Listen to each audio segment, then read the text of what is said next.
এনেছিল শালুক ফুল দোকান থেকে কিনে, যেখানে কিছু শালুক ফুল, কলা আর রয়েছিল সিঁদুর, সঙ্গে হলুদও দিতে হয়। ভোরবেলা বেটে গোমাতার পুজো করা হয় আজকের দিনে। আর তারপর পাড়ার প্রসাদ আসে, যেখানে কালী মার পুজো দেওয়া হয়। আর মা এখানে কেটে নিচ্ছিল তাল গজা, যেটা খেতে কিন্তু কম বেশি সবাই ভালো লাগে। বেশিরভাগ গ্রামের শহরের মানুষরাই এটা জানে, শহরের খুব একটা খায় না বা জানেও না হয়তো। তারপর আমি চলে গিয়েছিলাম কাকুদের বাড়িতে, যেখানে কিছুক্ষণ নাম করার পর পরমান্ন দিয়ে দিচ্ছিল, আর ওটা নিয়ে বাড়িতে চলে আসি। খাওয়ার পর চলে গিয়েছিলাম আজ আমাদের পাড়াতে আবার। আর আজ জানো তো মায়ের বিদায় হচ্ছিল, মানে বিসর্জন হবে। তার আগে বোম ফাটিয়ে এখানে খেলা শুরু করার আয়োজন কিছু ছিল। এখানে 5টি খেলা ছিল, আর এই ভাই বোনেরা খুব সুন্দরভাবে একে একে পার্টিসিপেট করছিল, আর বেশ ভালো লাগছিল। সঙ্গে আমরা বেশ মজাও করছিলাম।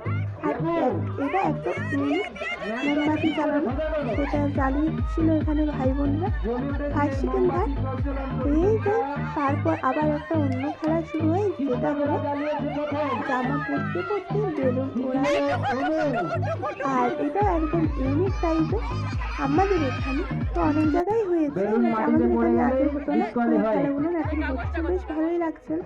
আর তারপর এখানে কাপ, বেলুন দিয়ে কাপ এটাও বেশ ইউনিক, আর এটাও বেশ ভালোই হয়েছিল সবাই মিলে। তারপর এসেছিল জল দিয়ে বেলুন ফাটানো।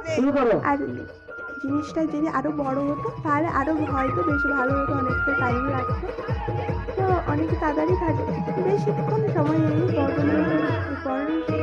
20 সেকেন্ডের মধ্যেই ফেটে গিয়েছিল বেলুনটা, আর বেশ ভালো লাগছিল। একে একে এইভাবেই সব খেলাগুলো সম্পূর্ণ হয়। আর সম্পূর্ণ হওয়ার পর মাকে এখানে বের করে নিয়ে আসা হয় আজ মায়ের বিসর্জন। আর ভিডিওটা আমি এখানেই শেষ করলাম, তার জন্য বরণ করে দিচ্ছিল একে একে সবাই, আর দেখতে তো বেশ ভালোই লাগছিল।